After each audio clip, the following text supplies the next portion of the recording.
Hello, literary friends. Hermann Hesse, a famous German and Swiss writer, is well known for his novel Siddharth. Now, today I'm going to uh, tell you about one of his another great novel. The name of this novel is Narcissus and Goldmund, written by Hermann Hesse, and this is published in 1930. The German writer Hermann Hesse published this novel Narcissus and Goldmund in 1930 to tremendous critical acclaim. Hesse, who could eventually on to win the Nobel Prize for Literature, explored the philosophical theme of man's duality through an allegoric fairy tale that is set in a vaguely medieval landscape. The novel's two main characters exemplify Nietzsche's theory of the split between Apollonian and versus Dionysian tendencies. The idea that we are torn to either by creatures of pure reason and intellect or ruled by the need for physical pleasure and earthly pursuit. So the novel's main character is the beautiful Goldmund. Goldmund, who begins the narrative as a novice at a monastery in the German countryside during the Middle Ages, is determined to become a monk as a way of atoning for his father insisted that his mother was guilty of unspecified sins. In the monastery, Goldmund befriends the equally beautiful but slightly older Narcissus, the youngest of the teachers, although monastery. Narcissus, the youngest of the teacher, although the two men feel that their natures are contradictory. One is of Apollonian tendency of mind, another is the Dionysian. So when Goldmund ventures out to nearby village, he is seduced by a gypsy girl and an experience that makes him realize that he is not cut out of the monk life.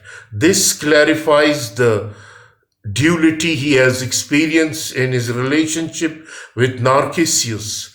The older man is happy to lead a cloistered life of the mind and has no desire for relationship more involved than his intellectual love for Goldmund. Instead, he retreats even further into solitary meditation.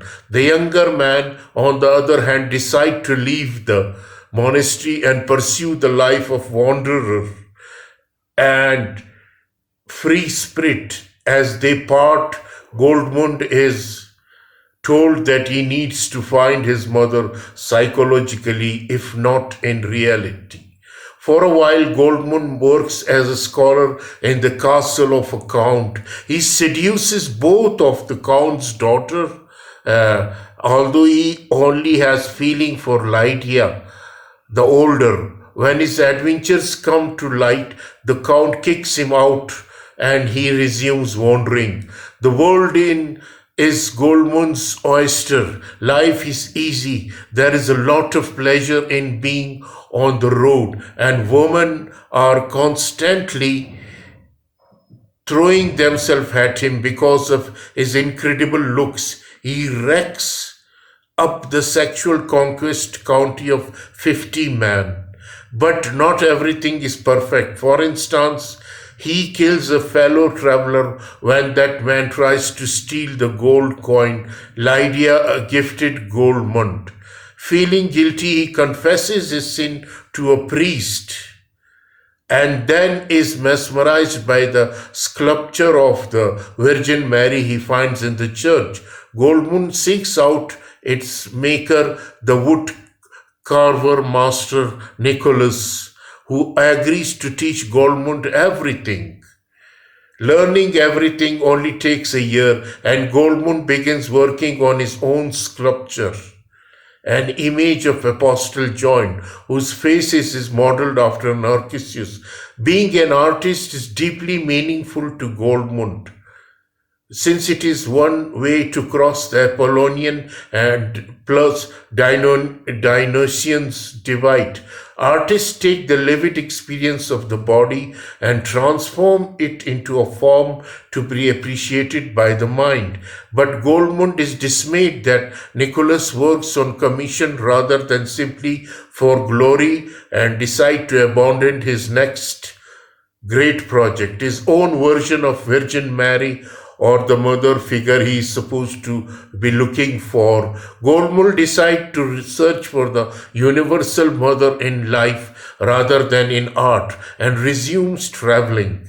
This time he encounters villages filled by the plague and is wrapped by brutal directness of the piled up corpses. But the dead have left behind farms full of food. So Goldmund and his companions stay to feast while they can. His lover Helena is raped by a villager who also bites her, thus infecting her with plague. Goldmund fights the rapist and is amazed to see his girlfriend look on with desire. In her face he sees his next art project, a lustful Eva. After Helena dies, Goldmund despair about the anti-Semitism the plague brings forward as people blame Jews for the infection. He falls in love with a Jewish woman, Rebecca, who is the only one who refuses to have sex with him. The whole situation makes him question God in style of Job. Goldmund's past suddenly catches up with him and he is arrested and sentenced to death. When the priest comes to hear his confession, he is surprised to see none other than a Narcissus. Narcissus is now the monastery abbot and has taken the name John. The two men have a long conversation about why God allows evil with plague. For Narcissus, this is the central question of faith. For Goldmund, this is the reality that art can sublimate into meaning. The pair return to the monastery where Goldmund will work as an artist, which is the way of trying of personal perfection. Soon after making decorative pieces of the abbey, Goldmund is again filled with wanderlust. But this time when he goes out into the world, he sees that he has become old and has no longer sexually attractive to women. This destroys him and he gets ready to die. The two men profess their undying love for one another, purely platonic intellectual love, and Goldmund declares that in death he is finally going to his mother.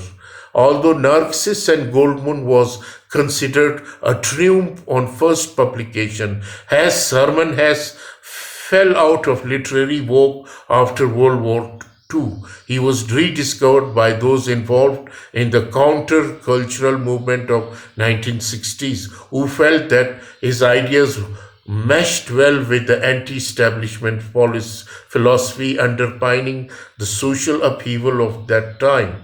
As noted in the New York Times book review, Hermann Hesse's work has appealed both to an underground and to an establishment, and to the disenchanted young, sharing his contempt of our industrial civilization.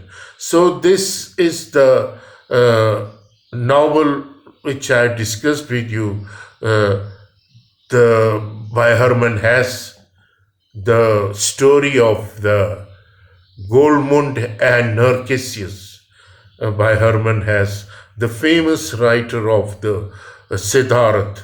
Thank you very much for kind listening.